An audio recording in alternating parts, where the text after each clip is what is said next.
Mee duraan dursa kabajamtoota daawwattoota keenya kanatti maqaa kennu himi. Maqaan kiyya Biiftuu Adamiin jedhama. Tole Biiftuu mee gaaffii xiqqoo tokko lama jennee gaaffii sana si gaggaafannaa isa nu deebisuuf hayyamamtuudha. Tole mee ati ni sobdaa nama sobdee beektaa? Sobu. Sobu? Bilbilaan fa'aa bakka biraa osoo jirtu namni wayii yoo si eegu jiraate haa.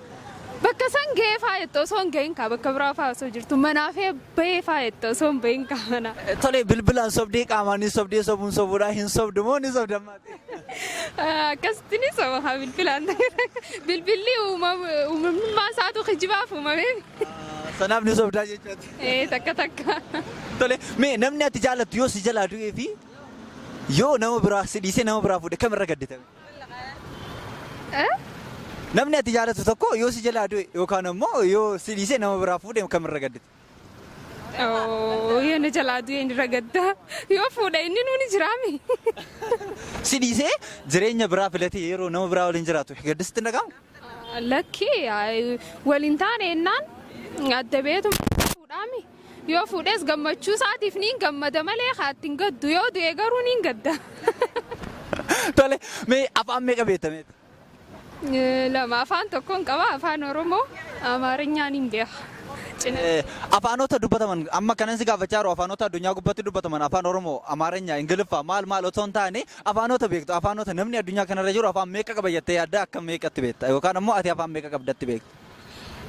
Afaan tokkoon qaba namni hundi afaan tokko qaba. Afaan tokkichi? Cinatti qaba malee namuu kanuma addaan fakkeenyaaf afaan Oromootiin qaba afaan tokkoon qaba jechuudha. Amma ati afaan Oromoo qabaachuu dandeessa. Otoo Oromoo taateen dhalanne ta'eeti yookaan ammoo naannoo afaan Oromootti dubbatamutti hin dhalanne ta'ee afaan Oromoo dubbachuu hin dandeessu. Haa ta'uti amma kanan si gaafachaa jiru afaanota dubbachuu dandeessu yookaan dubbatamuu danda'an osoo hin taane afaan ati qabdudha kanan si gaafachaa jiru. Afaan qaba afaan Oromooti. Afaan Oromoo akkuma afaanota biraa akka Somaaliyaa afaan Amaara maal akka afaanota birootti kan dubbatamanidha afaan ati qabdudha amma kan gaafatamaa jiru. Afaan kiyya kana ono. Afaan nama sirra jiru jechuudha. Tole mee jireenyi sitti ulfaatee beektaa? Jireenyi hin ulfaatu jireenyi ni qaalaa malee hin ulfaatu jireenyi. Ammallee qaaleensi ittuma deema gawanni gatii irratti hin jirtu. Tole haa jettu erga ni qaalaa jettees jedhi garuu takka jireenya bittee beektaa? Jireenya ittuma jirraamee bituu qaalii kana. Wantoota jireenyaaf barbaachisantu bitama malee jireenya akkam bitamne hin beektu jireenyi ni bitama. Jireenyi hin bitamu lakki. Jireenyi qaalee maaf jettare? Jiraachuudhaaf jecha waan si jiraachisan bitta malee jireenyi hin bitamu. Jireenyi hin bitamu kanaaf jireenyi sitti ulfaatee hin beektu? Jireenyi qaala'umsa kanaan nutti ulfaata gaa jireenya. Qaala'umsi wantoota jireenyaaf barbaachisanidha amma jireenya kan qabu. Nutti ulfaatee jira lakki amma. Kiiloo meeqa sitti ulfaate? Kiiloo isaan bisaanne amma dura. Tole mee jaalalli eessatti argama? Jaalalli onnee keessatti argama. Anaaf abbaa manaa hiyya biratti argama. Siif abbaa manaa biratti argama? Tole ispeeshaalistoonni warra baqaqsanii yaalii godhan qaama namaa dhoosanii yeroo ilaalan yookaan ammoo yaalii taasisan jaalalli wanti jedhama qaama namaa keessatti akka hin argamne ibsan.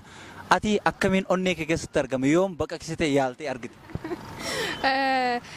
Jechama beekee onnee keessatti argama ija'anii. Jechama. Jaaniidha malee hin argamnu jechuudha. Lakki numa jira haa onnuma irraa gisaa feetusan kaa onnuma keessa jira jechuudha yoo onnee keessa hin jiraanne dura ijaanni garta eegas onnee keessa gassiiwwa jechuudha. Onnee keessa gabbaa jechuudha bakki inni gabbuusan onneedha jechuudha. Kanaaf teessoo. Baay'ee jechuudha. Kanaaf teessoon jaalala? Onneedha. Tole mee addunyaatu nama baata moo namaatu addunyaa baata? Addunyaan nama baata. Addunyaan nama baata. Tole yeroo ammaan tanaa kana namoonni tokko yookaan ammoo dhaabbattoonni tokko addunyaa akka geengoo godhanitti qofarra kaatanii shirri godhaa jiru. Haala kana addunyaatu nama baata jettamoo namaatu addunyaa baata jetta? Lachuu wal baata addunyaanis namaan malee hin jiraattu namninis addunyaa malee hin jiraatu. Sanaafuu? Lachuu tokkuma jechuudha. Amma gaaffiin keenya gaaffii takka ittiin deebisaas tokko qabdi. Nyaatu amiin namaatitu. Addunyaan nama baata. Addunyaatu nama baata. Tole hedduu galatoomi ulfaadhu siin jaan nagaa fi deebiin warreen taasisteef maqaa daawwattoota keenyaatiin ulfaadhu. Entertainmentii Silal. Tole mee duraan dursa daawwattoota keenyatti maqaa kennu himi. Maqaan kiyya Ibsaa Mahammad Ammee jedhama. Tole ibsaa keenya mee gaaffii xiqqoo tokko lama jennee gaaffii irraas gaafannaa isa nu deebisuuf hayyamamaadha. Hayyamamaadha. Tole mee ati ni sobdaa nama sobdee beektaa? In sobu goron nama garuu nam takka numaan sobaa garuu nama hundan sobu. Amma hunda sobuu fi tokko sobuu osoo hin taane sobuun sobuudha. Xiqqoo sobdee guddoo sobdee sobuun sobuudha. Ati addunyaa kanarra erga dhufteeti takkaa nama sobdee hin beektu? Hai qajeellutiin nama sobee beeka. Hai maaliif anis waan dargaggeessiteef shamarree ni sobaati. Kanaaf ni sobdaa jechuudha. Hai sirriitti. Tole mee dubartiin ati jaalattu takka yoo si jalaa heerumtee fi yoo si jalaa duute kamirra gaddite? Waaw dubartiin an jaaladhu yoonif na jalaa duute tarii na jalaa heerumte ta'e. Yoonif isiin na jalaa kan heerumtu taate ati bakkaan deemu hundutti imimmaan kiyya roobsaatumaan deema. Wallaahi garuu yoonif isiin kan na jalaa duute hangaan iyyuu iyyeetumaan gaasan booda maaliin godha reerumaan dhiisaa. Kanaafuu otoo si jalaa heerumtee irra gadditaa jechuudha. Osoo na jalaa heerumte qaceelluttiin gaddaa yoo kamtee ati hanga waggaa takkaa osoo imimmaan kiyya akka roobaa buutti ati waggaa takkaaf numaan dabarsa. Tole mee afaan meeqa qabda yookaan afaan meeqa beekta? Afaaniin qabu tokkoma kanuma funyaan jalaa kana. Tole mee jaalalli eessatti argama? Jaalalli onnee keessatti argama. Jalqaba jaalalli ijaan seena. Erga ijaan seena ijji fuutee booda gara onnee keessatti onnee keessatti jaalalli. Kanaafuu ijji riqicha jaalalaati jechuudha. Ijji riqicha jaalalaati. Galmi jaalalaa immoo onneedha. Onneedha. Galmi jaalalaa onneedha. Garuu ati yoom baqaqsitee of wallaalte onnee keessa akka jiru? Waaw osoonii fi baqeessuun ta'in osoonis baqeessitee ilaalte gonkumaa hin mul'atu maaliif jennaan jaalalti waan onnee keessa jirtuuf ati sumaatu beeka sumaatu harka waan ta'eef dooktarri fedhe baqeessee arguu hin danda'u. Tole mee addunyaatu nama baata moo namaatu addunyaa baata? Addunyaatu nama baata. Addunyaanis nama ni baatti. Namninis addunyaa baata. Garri lachuutu wal baatees moo waliin jiraatu. Amma jarri lachuu wal baachuu osoo hin taane addunyaatu nama baatee jira moo amma yeroo ammaa haala amma jiru kana keessatti yoo ilaalle addunyaatu nama baataa jira moo namaatu addunyaa baachaa jira? Hai addunyaatu nama baatee jira.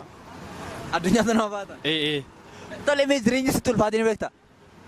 Ati jireenya keessattuu yeroo ammaan tanaa kana keessatti ati ni ulfaata. Abbuma fedhetu anattis ni ulfaata. Ulfaataadhaati akkuma hundattu. Tole kiiloogiraama meeqaan ga'u akkasitti ulfaatimee jireenya?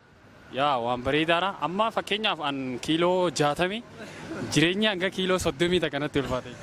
Waliin 90 jechaati immoo mazanan. Kanaafuu khasaara. Jireenyi ni baatamaa jechuu qabaate. Akka ajaa'ibaatti. Tole mee hedduu galatoomii ulfaadhu siin jana gaaffii deebiin waliin taasistee fi hedduu ulfaadhu. Entertainmentii Silal. Mee duraan dursa daawwattoota keenyatti maqaa kennu himi? Carraa kana naa kan nu keessaniif hedduu galatoomaa jecha maqaan kiyya Mahammad Jamaaliin jedhama jiraataa naannoo kanaati. Tole Mahammad mee ati nama sobdee beektaa? Ni sobdaa? Jechi ilma namaa ta'e hin sobu yoo jiraate ammallee soba jira jechuudha. Ilma namaa ta'e hundinuu ni soba garuu sobni koo wallaba. Saniifuu haati qaattuu numa jirti wanni jirtu. Ati amma sobni xiqqaatee guddatee sobuun sobuudha waan ta'eef ati ni sobda moo hin sobdu? Ni soba.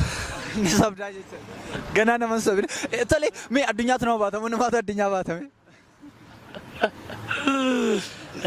Kan nama baatu lafaatu nu baatee nu jiraachisu jira jechuudha. Lafaatus baatee si jira. Addunyaatu nama baata moo namaatu addunyaa baataadha amma gaaffiin? Addunyaa fi lafti tokkummaa malee kaati addunyumaan nama baata. Addunyaatu nama baachaadha. Yeroo ammaa tanaa kana akka waan qeenqoo itti deebisanii addunyaa kana namoonni ashkarakkaraa jiran yookaan ammoo sochoosaa jiranidha baay'eedha. Kanaaf amma mee addunyaatu nama baataa jiretta moo namaatu addunyaa baachaa jira? Addunyaa dhalakee addunyaa nama baata jeetiin akka yaada kiyyaatti an akkasitti namana. Tole ulfaadha. Mee ati jireenyi sitti ulfaatee beektaa? Jireenya kana takkaarree firan keenya jireenyi haa hin beekne garuu haa ulfaatu natti fakkaatu yoo akkaataan itti ibsu kabiraa ta'e malee yoo qaaleeffaa malee jireenyi ulfaatu. Jireenyi ni qaalaasa? Jireenyinis akkaataadha malee jireenyi qaala'ee jechuun fakkeenyaaf wanti ati itti fayyadamtu meeshaaleen gizee qaala'ee jireenyi qaala'ee numa jaama malee jireenyi hin qaala'u. Tokkuma. Jireenyi hin qaala'u jechuudha. Amma fakkeenyaaf wantoota jireenyaaf barbaachisantu namatti qaalaa malee jireenya akka hin qaaloon natti himarta. Tokkuma walumatti fufaa. Kanaaf jireenyi hin qaala'u. Ni qaalawas hin qaalawus. Jireenya akkami qaalaa? Wantoota jireenyaaf barbaachisantu qaalaa malee jireenya akkamiin namatti qaalaa? Jireenyi ni bitama. Jireenya bittee beektaa? Jireenyi hin bitamu. Saniifuu akkuma ta'e akkuma nan jechuu amma deemu kana waan jireenyaaf barbaachisaniitu qaalawaa jechuudha. Tole mee afaan meeqa qabda? Afaan anis tokkoon qaba atis tokko qabda namuutu afaan tokko qaba innis kan mafunyaan jalaati. Tole mee namni ati jaallattu tokko yoo si jalaa du'eef yoo si jalaa hirame kamirra si gaddisiisa baay'ee. Lachuutu waan na mudatee hin beekneef kana gaddisiisu garuu namni nama ta'ee gizee du'e waan nama gaddisiisuuf du'e sanii tura na gaddisiisa. Yoo si jalaa duute irra si gaddisiisti. Tole mee jaalalli eessatti argamame? Jaalalti akka jaamutti akka haasawuun bittanillee qoradhee irra hin geenye onnee keessatti argamaa jaan. Jaan. Jaaniidha jechuudha. Kanaaf jaalalli jaaniidha malee hin argame jechuudha. Jaalalti mul'atu. Kanaaf onnee keessatti argamaa warri jedhu ni sobaa jechuudha. Yaa'u anis sobuu takka isaanis sobuu ni malanii akka an beekutti kan hin simese. Silaas jalqabaa akka nama sobdu natti tole egaa gaaffii deebiin waliin taasisee hedduu galata. Entertainment Silal.